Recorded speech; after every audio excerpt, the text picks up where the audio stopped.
So, in the last 10 years, I have run 3 successful businesses, a lot of failed ones. But just to let everyone know that I am not wasting anybody's time here. This video is not a script which I have picked up from Google like most other videos are. This is not what I have learned in business school or at an online course. This is 100% of what I have learned the hard way through experience. And if you trust me even 1%, then in this video, I am going to share some of my honest lessons and learnings over the period of the last decade. The first client is the toughest to get. The first million is the hardest to make. The first 1,000 subscribers are the hardest to get. Your first big break is probably the most difficult to get. But once you get those, your success starts to compound in no time. A couple of my businesses which failed were due to the fact that I gave up too soon and I was not patient to perfect my product or service, and I got too carried away by the low numbers and the small failures initially. I've seen people start their journey with crappy products or absolutely shitty videos, but they continued being persistent with it, and today they are very successful.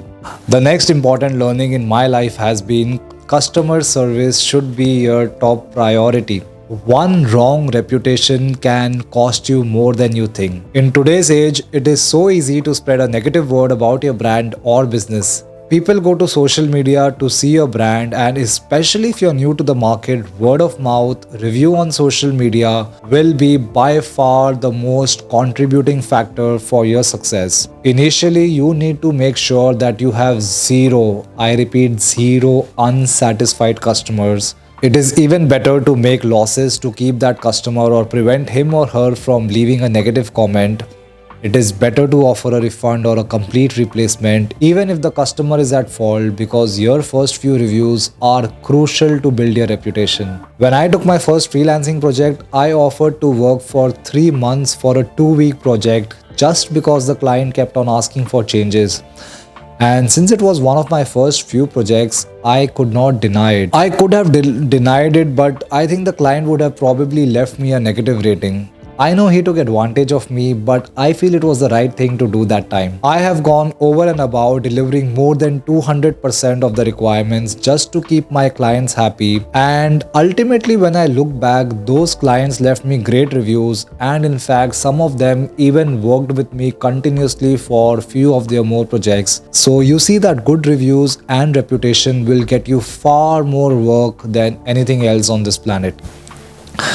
My next piece of advice or learning is patience is the best quality to have. No one becomes successful overnight. No one. It takes months, if not years, to build that successful brand, that successful freelancing career, or that reputation in the society. So if you chase quick results and use quick hacks to get to the top, trust me, you won't be able to sustain it. It is okay to make losses early on. I had a client where I had a payment stuck with his company for months, but I did not let that spoil my relations with him, because despite that one payment being stuck, I still continuously got business from him, and had I not been patient, I would have lost this client. Sometimes you have to let go of small term losses to build up a reputation, and you have to be patient to see your efforts bearing fruits.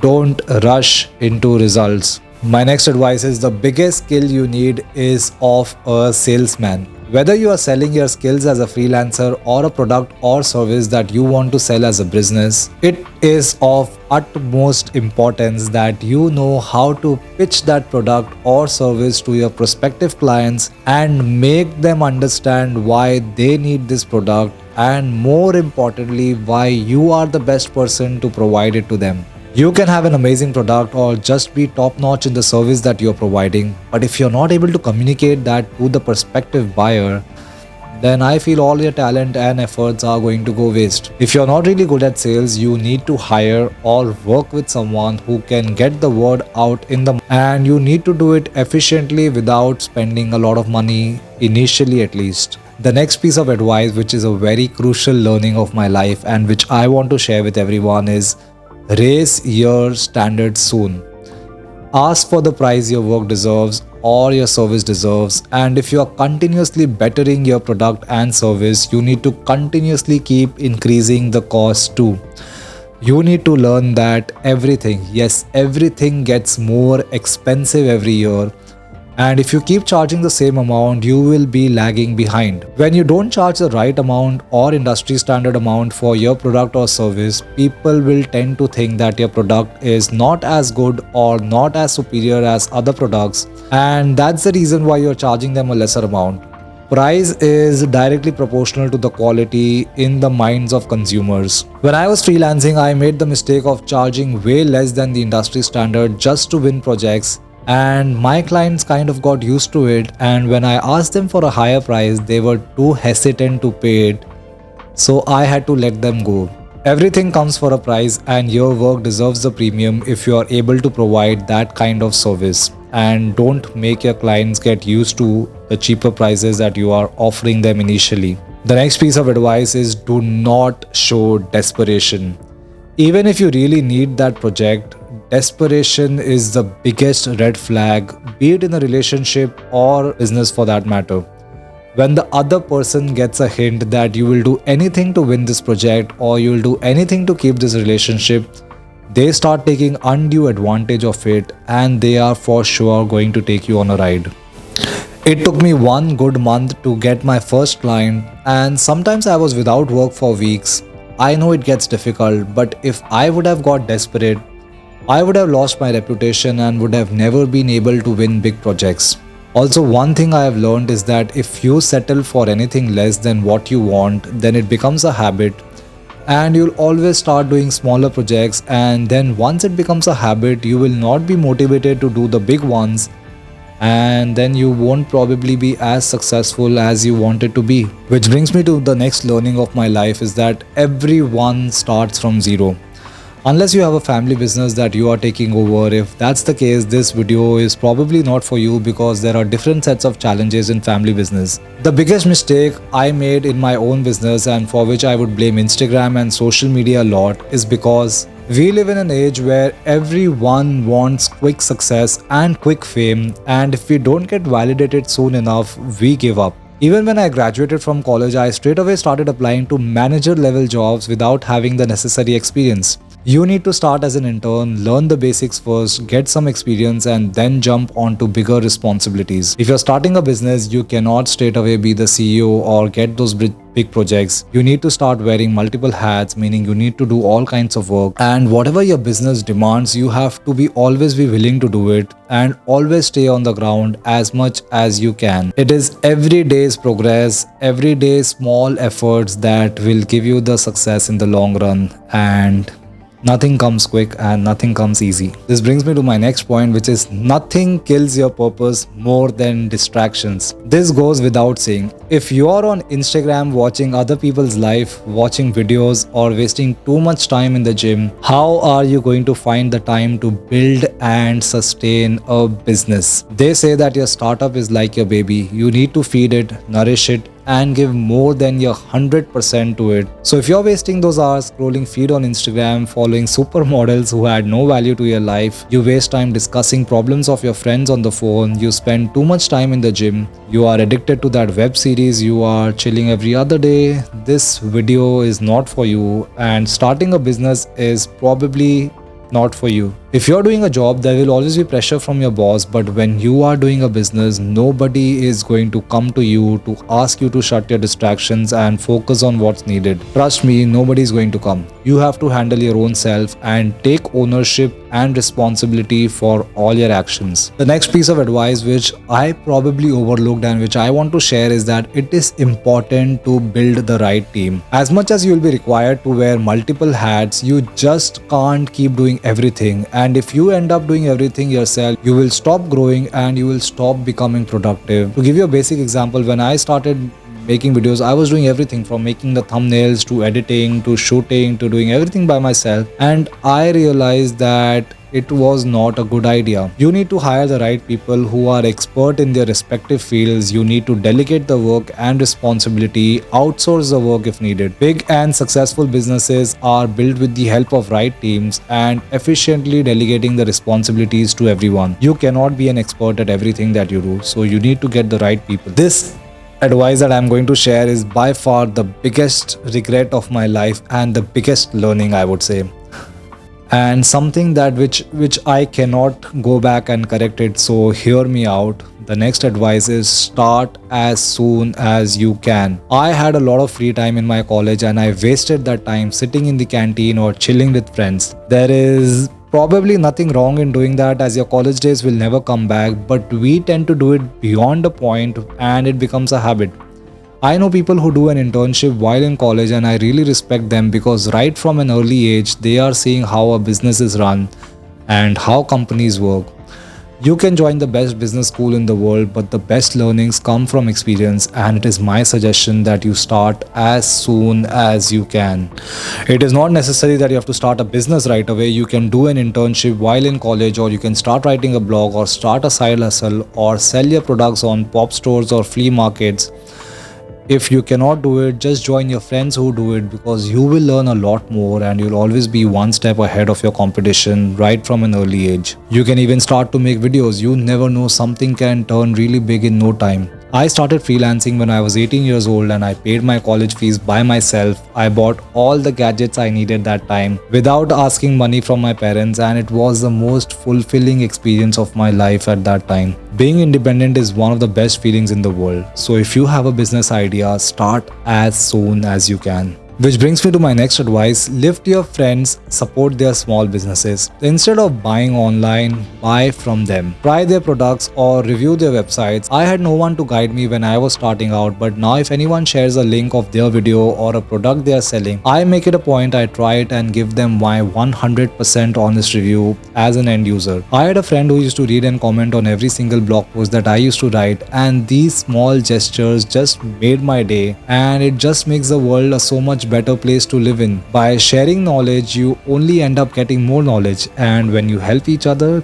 you both grow together. The next piece of advice is applicable to all fields, whether it is a business or whatever you do in life. Learn the art of saying no. If it doesn't align with your morals, ethics, and if you're not getting paid the amount your work deserves, or if the person you're working with doesn't seem the right person, it's okay to let the clients or customers go. If something cannot be done and the client expects you to over-deliver, tell them a no. Don't go over and above the scope of work, because at the end of the day, you need to realize that it's a business transaction that is taking place, and there is no need for you to do anything that is outside the scope of your work, even if it is for a friend or a relative. A lot of clients will keep asking you for changes repeatedly, so you need to master the art of telling them no when something is not possible. I made this mistake when I was being too nice, and I used to think that saying a no to the client will spoil our relationship, but later I realized that the client was never serious about his requirements. And since he knew that he could get all the changes done for free,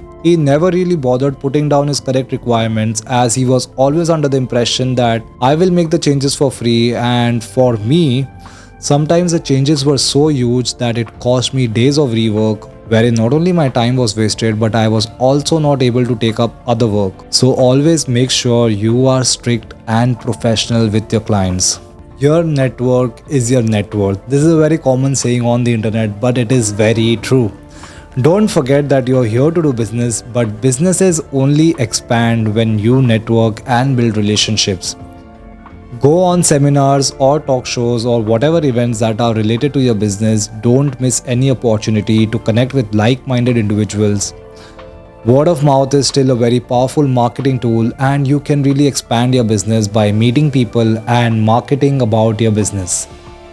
If your product is really amazing, and it will start getting popular in no time, and people will come to you. But till the time you don't get that recognition, you need to put in the efforts to let the word out in the market. My next piece of advice is don't burn cash. I wasted too much money on advertising, giving away free products, and a lot of people would say that this is a good strategy to get your customers addicted to your products or service. But I have seen that in my experience, giving away free products or a lot of discounts resulted in diminishing the value of my work, and soon I was out of budget to offer any discounts or sustain the business. So I realized that it's not always a good idea to burn a lot of cash to acquire customers. Instead, I feel if you build a quality product or a service, customers come by themselves. And spending too much on advertisements early on is not really a good idea. Initially, you should grow organically. It is so easy these days. Social media is your best friend, and there are more than 10 platforms where you can sell your products and services on. And when you get enough funds, then you should think about using the paid advertisements and then marketing it aggressively. You don't want to burn so much cash early on that you are at that point where you can no longer sustain yourself and the company. The next piece of advice which we all tend to overlook is that we all tend to take paperwork lightly. I generally don't trust people, and you should not. And especially when you're doing business, you need to have everything clearly written down so that there are no discrepancies in the future. Even if the client trusts you or you trust the client, you should always make it a point that everything expected about this transaction is written and agreed by both parties.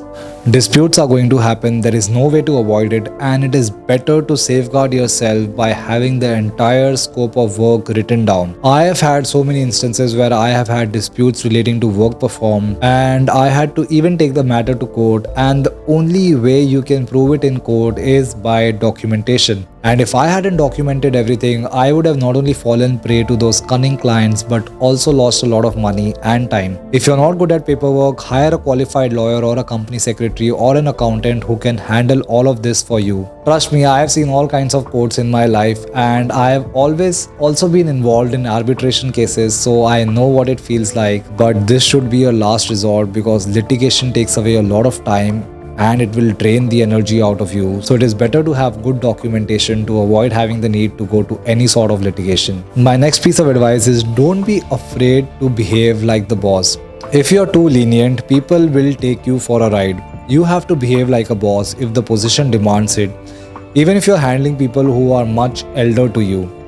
At the end of the day, age does not matter more than your qualifications and the hierarchy that you are in. You have to be rude to the people if situation demands it, and you have to be strict to get the work done. If you start being too nice to your employees and start meeting their unreasonable demands, they will start taking advantage of it. For example, if you give them too many leaves or allow them to leave early and report late to the office, you are the one responsible for their actions. And at the end of the day, it's your loss because you are paying them. So you have to make sure that they perform their duties correctly and that they understand that they are getting paid to do their job and that there is no scope of any comfort here. The next advice is dreams require sacrifice. This is what I have learned and I have seen, and there is no substitute to this. There is absolutely no substitute to this. You are responsible for 100% of the profits or losses your business makes, and as I have mentioned it earlier, taking care of your business is like nourishing a baby. You have to put in your heart and soul to it, which means that you might have to sacrifice on a lot of things. You have a birthday party to attend, but you need to stay back in office and get work completed. Choose the latter. You have to work on weekends, no problem, do it. You have to sideline your personal commitments for a while till your business is stable, and trust me, a few weekends of sacrifice will give you decades of freedom. I have not seen one entrepreneur who has told me that they used to party on their weekends or hang out with friends often. Your time is precious, so utilize it to do productive things. And what will you anyway get by partying on a Saturday night and even spoiling your Sunday doing nothing when you have a business to run? Ponder over these things. It's good to balance work and life, but initially focus all your energy on your business. Prioritize things in your life, and your business should definitely come one step above your personal fun activities. Learn people management skills. Clients are going to manipulate you, your competitors are going to trouble you, and your staff is going to bother you at some point or the other, and you need to effectively manage them all. And all of this will come from the understanding that you are dealing with people. Strong communication, having strong opinions about everything, frame control, and building trust and respect.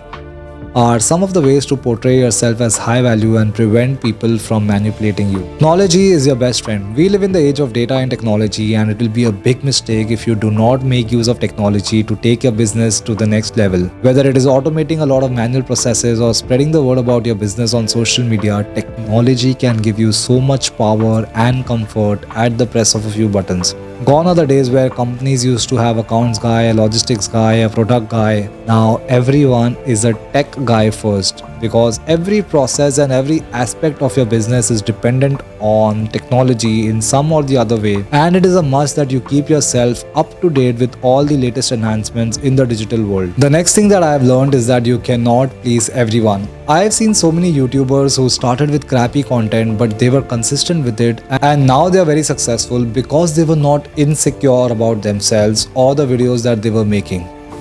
You need to understand that you cannot please everyone, and even if your content is perfect or your product and service is absolutely perfect, there will still be that 5 to 10% of people who will not be happy with whatever you have to offer.